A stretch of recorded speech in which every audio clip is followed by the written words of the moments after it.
Imports ہم کر نہیں سکتے، زر مبادلہ ہمارے پاس نہیں ہے، زر مبادلہ کے ذخائر نل ہو چکے ہیں، پاکستان بینک کرپٹ ہو چکا ہوا ہے اور پاکستان کے پلے کچھ نہیں ہے۔ میں اب ساری گیم سمجھ گیا ہوں۔ رجیم چینج آپریشن کیوں کیا گیا؟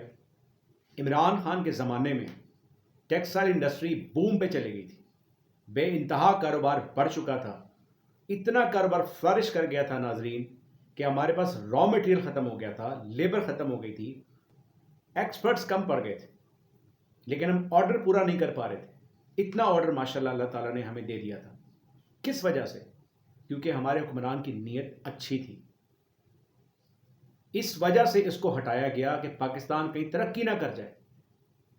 ہم لوگوں کو روٹی پانی کے چکر میں ڈال کے یہ یہودی، یہ صہیونی طاقتیں یہی عمل کر رہی ہیں۔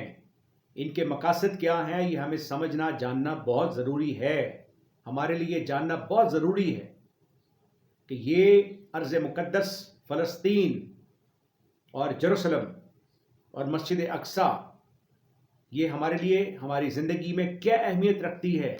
بحیثیت مسلمان ہمیں باخبر رہنا ہوگا۔ اس حملے کے نتیجے میں جب حماس کے مجاہدین نے ریٹیلیٹ کرتے ہوئے چند راکٹ فائر کیے، 8 سے 9 راکٹ فائر کیے، اس کے بعد اسرائیلی فورسز نے، ایئر فورس نے ایئر سٹرائکس کی، باقاعدہ ان کو ختم کرنے کے لیے، ان کو ان کے کسی بھی ارادے سے باز رکھنے کے لیے۔ اور آپ کو میں آگے چل کے بتاؤں گا کہ ان کے مقاصد کیا ہیں، یہ کیا کرنا چاہتے ہیں۔ سب سے پہلے یہ جانیے کہ مسجد اقصی کیا ہے۔ ناظرین، یہ قبلہ اول ہے۔ نبی کریم صلی اللہ علیہ وسلم جب ان پہ قرآن اتارا گیا اور وہ نبی کی شکل میں دنیا کے سامنے آئے، اس وقت سے کعبہ کو قبلہ بنایا گیا، یعنی کعبے کی طرف رخ کر کے نماز پڑھی جانے لگی، جبکہ اس سے پہلے قبلہ اول یعنی مسجد اقصی اس کی طرف رخ کر کے نماز پڑھی جاتی تھی۔ تو قبلہ اول کی اہمیت یہ ہے کہ یہ ہمارا پہلا قبلہ ہے۔ دوسری بات، اس کی اہمیت کیا ہے؟ سب سے پہلے یہ جانیں کہ یہودیوں کے لیے اس کی کیا اہمیت ہے۔ یہ مسجد اقصی کے پیچھے ہاتھ دھو کے کیوں پڑے ہیں؟ ناظرین، یہودیوں کے مذہب کے مطابق قریباً 5 سے 6 ہزار سال پہلے یہاں پہ ان کے 2 ٹیمپلز ہوا کرتے تھے، ان کی مذہب گاہیں ہوا کرتی تھیں، اور یہ 2 ٹیمپلز وقت کے ساتھ منہدم ہو گئے، گرا دیے گئے، ختم ہو گئے۔ اس میں جو سیکنڈ ٹیمپل ہے اس کی دیوار آج بھی موجود ہے، جس کو یہ دیوار گریا کہتے ہیں، جس کے پاس کھڑے ہو کے یہ زاروں قطار روتے ہیں۔ اور آپ کو معلوم ہے کہ وہاں کھڑے ہو کے یہ کس کا نام لیتے ہیں؟ یہ اس شخصیت کا نام لیتے ہیں جس کو یہ مانتے نہیں ہیں۔ یہ نبی کریم صلی اللہ علیہ وسلم پہ ایمان نہیں لاتے، ان کو آخری نبی نہیں مانتے، لیکن یہ اس دیوار کے پاس کھڑے ہو کے انہی کا نام لیتے ہیں۔ میں آپ سے ویڈیو شیئر کرتا ہوں۔ سب سے پہلے یہ جانیے کہ یہودی جو دیوار گریا کے پاس کھڑے ہوتے ہیں یہ کیا بولتے ہیں اور کس طریقے سے بولتے ہیں، یہ بھی دیکھیے۔ حكو منتكيم وخلو محمدين زادودي وزرعي بنوت يروشلايم حكو منتكيم وخلو محمد محمد محمد محمد محمد ناظرین، یہودیوں کی کتاب تورات جسے بائبل کہتے ہیں، اس میں یہ ذکر شامل ہے۔ یہ ان کی مجبوری ہے جس وجہ سے یہ بولنے پہ مجبور ہیں، اسی لیے یہ محمد صلی اللہ علیہ وسلم کا نام لیتے ہیں۔ گو ان پہ ایمان نہیں لاتے، لیکن یہ سب بات کرنا اور اس کا ذکر کرنا ان کی مجبوری ہے، جس وجہ سے یہ وہاں پہ دیوار گریا کے ساتھ کھڑے ہو کے یہ ذکر کرتے ہیں۔ ناظرین، دیوار گریا یعنی سیکنڈ ٹیمپل کی دیوار یہودیوں کے لیے کیا اہمیت رکھتی ہے، یہ تو آپ کو وقت کے ساتھ میں ابھی بتاتا ہوں۔ سب سے پہلے آپ یہ جانیے کہ مسجد اقصی پہ جو حملہ کیا گیا ہے 4 اپریل 2023 کو، اس سے پہلے بھی یہ مئی 2021 میں حملہ کیا گیا تھا، اور اس میں بے شمار لوگوں کو زخمی کیا گیا تھا، اور اس کے بعد حماس کی اور ان کی باقاعدہ لڑائی ہوئی تھی، ایک جنگ ہوئی تھی جو وقت کے ساتھ خود ہی تھم گئی تھی کیونکہ اس کو یونائٹڈ نیشنز نے روکا تھا۔ دراصل یہ جنگ اس لیے شروع کرنا چاہتے ہیں کہ یہ چاہتے ہیں کہ اس قبلہ اول جو ہمارے لیے قبلہ اول ہے اس کو منہدم کر دیں، اس کو گرا دیں اور اس کی جگہ تھرڈ ٹیمپل بنائیں۔ تھرڈ ٹیمپل، وہ ٹیمپل یا وہ عبادت گاہ جو ان کے لیے بہت اہمیت رکھتی ہے۔ وہ اہمیت کیا رکھتی ہے اور کس حد تک رکھتی ہے، میں آپ کو اس ویلاگ کے دوسرے حصے میں بتاؤں گا کہ یہ اہمیت ان کے لیے کیوں ہے۔ فی الحال مسلمانوں کے لیے جاننے کے لیے یہ ضروری ہے کہ قبلہ اول یعنی کہ مسجد اقصی ہمارے لیے بہت اہمیت کی حامل ہے، اور سیکنڈ ٹیمپل کی وہ دیوار جو ویسٹرن وال ہے، جس کو یہ دیوار گریہ کہتے ہیں، وہ ہمارے لیے کیا اہمیت رکھتی ہے۔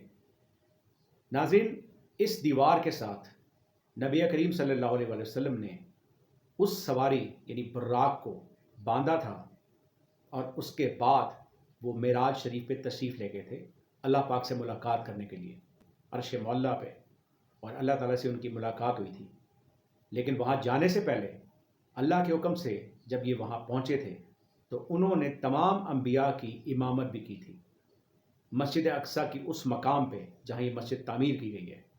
یہ مقام ہمارے لیے اس لیے اہمیت کا حامل ہے، ایک کہ وہاں پہ امامت کی گئی، نبی پاک صلی اللہ علیہ وسلم نے امامت فرمائی تمام انبیاء کی، وہاں ان کی سب سے ملاقات ہوئی، خصوصاً حضرت ابراہیم علیہ السلام جن کی اولاد میں سے نبی پاک صلی اللہ علیہ وسلم ہیں، اور حضرت موسیٰ علیہ السلام، ان سے بھی ملاقات ہوئی تھی۔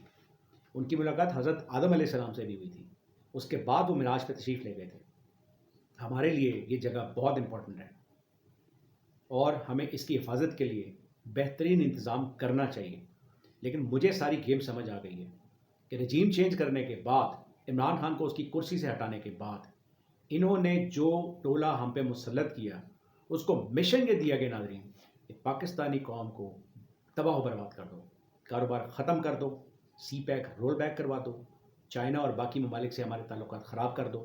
جیسے ہم رشیا سے تعلقات قائم کرنا چاہتے تھے، لیکن اس میں بھی انہوں نے رخنہ اندازی کی، اور بالآخر رشیا، چائنا اور باقی ممالک سے ہمارے تعلقات خراب کرنے میں یہ کافی حد تک کامیاب ہو گئے ہیں۔ جو امپورٹڈ ٹولہ ہم پہ آ کے مسلط ہوا ہے، وہ بھی اپنے مشن میں کافی حد تک کامیاب ہے کہ اس نے کاروبار کا پٹھا بٹھا دی ہے، ہمارے زر مبادلہ کے سارے ذخائر ختم کر دیے، ہم لوگ بینکرپٹ ہو گئے، اور عوام کو، پاکستانی عوام کو روٹی پانی کے چکر میں ڈال کے یہ لوگ اپنے اس مذموم مقصد میں کامیابی چاہتے ہیں، جو مقصد یہ ہے کہ مسجد اقصی کو ڈھا دیا جائے اور اسی جگہ تھرڈ ٹیمپل بنایا جائے اور اس مقام کو اپنے قبضے میں لیا جائے، اور تمام فلسطینیوں کو ان کے وطن سے بے دخل کر دیا جائے اور وہاں پہ قبضہ جما لیا جائے۔ آپ کو تھوڑی سی ہسٹری بھی میں آگے چل کے بتاؤں گا۔ فی الحال میں آپ کو یہ بتانے جا رہا ہوں کہ اسرائیل کے مذموم مقاصد کب اور کس سن میں سٹارٹ ہوئے۔ ناظرین، 1947 میں یونائٹڈ نیشنز نے یہ پلان کیا کہ فلسطین کی ریاست کو 2 حصوں میں تقسیم کیا جائے اور اسرائیل کی بنیاد رکھی جائے اور یہاں پہ یہودیوں کو آباد کیا جائے۔ اس وقت برطانوی سامراجی حکومت نے اس کو 2 حصوں میں تقسیم کیا، اور اس کے مطابق 55% حصہ یہودیوں کے لیے رکھا گیا اور 45% حصہ فلسطینیوں کو دے دیا گیا۔ آپ جانتے ہیں اس کے بعد ریٹیلیٹ کرتے ہوئے مسلمانوں نے باقاعدہ جنگ بھی کی۔ جی ہاں، اس کے نتیجے میں پہلی عرب اسرائیل جنگ ہوئی جو 1948 میں ہوئی، اور اسرائیل نے اس جنگ میں قریباً 78% حصہ یعنی 78% ایریا جو ہے وہ آکیپائی کر لیا تھا۔ اسی وجہ سے یہ جنگ سٹارٹ ہوئی۔ اس وقت چونکہ مسلمانوں کے جذبات پورے طریقے سے مجروح ہوئے تھے، انہوں نے اس جنگ کے نتیجے میں ان سے یہ قبضہ جو ہے واگزار کرا لیا، اور اسرائیل پھر اپنے 55% حصے کے اوپر آ گیا۔ اس کے بعد جو اگلی جنگ ہوئی ناظرین، وہ ہوئی 1967 میں، 1967 میں۔ البتہ اس جنگ میں عرب فورسز کو شکست ہوئی، یعنی فلسطین کی جو فوج تھی اور اس کے ساتھ دیگر ممالک کی افواج شامل تھیں، ان کو شکست کا سامنا ہوا، اور اسرائیل اس تمام ایریا پہ قبضہ کرنے میں کامیاب ہو گیا۔ ناظرین، اس نتیجے میں 1980 میں یروشلم کا علاقہ جو ہے اس کو اسرائیل کا کیپٹل بنا دیا گیا، یعنی پراپر ملک کی ایک بنیاد رکھ دی گئی جس کا نام اسرائیل تھا، اور اس کا کیپٹل یروشلم کو بنا دیا گیا۔ اور ناظرین، مسجد اقصی یروشلم میں واقع ہے۔ تو یہ ان کا مضمون مقصد سٹارٹ ہوا، جو یہ تھا کہ مسجد اقصیٰ پہ کسی طریقے سے قبضہ کیا جائے اور اس تمام ایریا کو اپنے قبضے میں لیا جائے۔ ناظرین، اس کے سلسلے میں جتنے بھی انٹرنیشنل لاز تھے وہ توڑے گئے۔ یونائٹڈ نیشنز کی کچھ لاز ہیں جو برے طریقے سے وائلیٹ کیے گئے اور ان کو کسی ملک نے نہیں روکا، کیونکہ اس کی بیک پہ امریکہ اور یورپ اور برطانیہ شامل تھے۔ یہ شامل تھے اس مقصد میں کیونکہ یہ یہودیوں کے دوست ہیں، اور یہود و نصارہ مسلمانوں کے دوست کبھی نہیں ہو سکتے، کیونکہ قرآن میں یہ گواہی دے دی گئی ہے جو یہ ثابت کرتی ہے کہ یہود و نصارہ مسلمان کے دوست نہیں ہو سکتے۔ الکفار قوم واحدہ، یہ ثبوت مل گیا اس بات پہ کہ ان تمام کافروں نے ایکا کر کے مسلمانوں کو شکست دی اور اس علاقے کو اپنے قبضے میں لے لیا۔ اس زمانے میں ناظرین، یروشلم میں 4 لاکھ فلسطینی آباد تھے، ان کے گھر تھے وہاں پہ۔ ان لوگوں نے ان 4 لاکھ فلسطینیوں کی زندگی اجیرن کر دی، ان کا وہاں رہنا عذاب کر دیا۔ کئی لوگوں کو وہاں سے مختلف ہیلے بہانوں سے بے دخل کیا گیا، اور پھر 2 لاکھ یہودیوں کو یہاں لا کر آباد کیا گیا یروشلم میں، تاکہ مستقل قبضہ جمایا جائے۔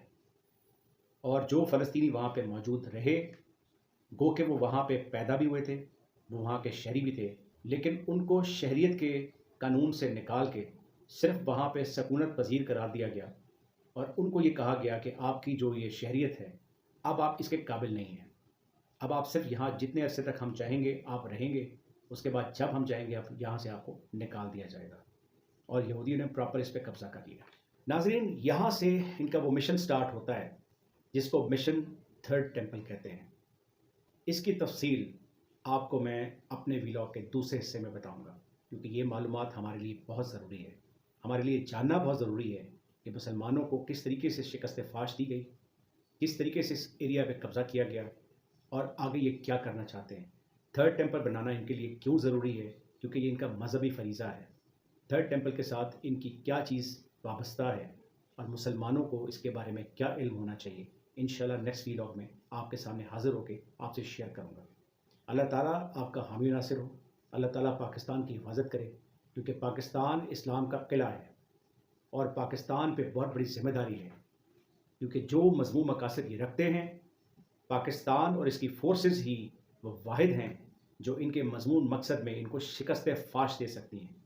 اسی وجہ سے پاکستان کا نظام تباہ کیا گیا، اسی وجہ سے ہمارے چند جنرلز کو پیسے دے کر خریدا گیا، اسی وجہ سے چور ٹولے کے کیسز کو ڈسمس کروا کے، ان کو اس سے استثنا دلوا کے، ان کو ایکویٹ کروا کے ہم پہ مسلط کیا گیا اور رجیم چینج کیا گیا کہ پاکستان ان کے اس مضمون مقصد میں ان کو روک نہ سکے اور یہ اپنا مقصد اچیو کر لیں۔ آپ سے انشاءاللہ نیکسٹ ویلاگ میں ملاقات ہوگی۔ اللہ تعالیٰ اس بات کو آپ تک پہنچانے میں میری بھرپور مدد فرمائے۔ میرے لیے آپ بھی دعا گو رہی ہے، اور میرے اس چینل کو سبسکرائب کیجیے، اور میری حوصلہ افزائی کے لیے مجھے اپنی قیمتی رائے سے ضرور نوازیے۔ اللہ تعالیٰ آپ کا حامی ناصر ہو۔ پاکستان زندہ باد۔ السلام علیکم۔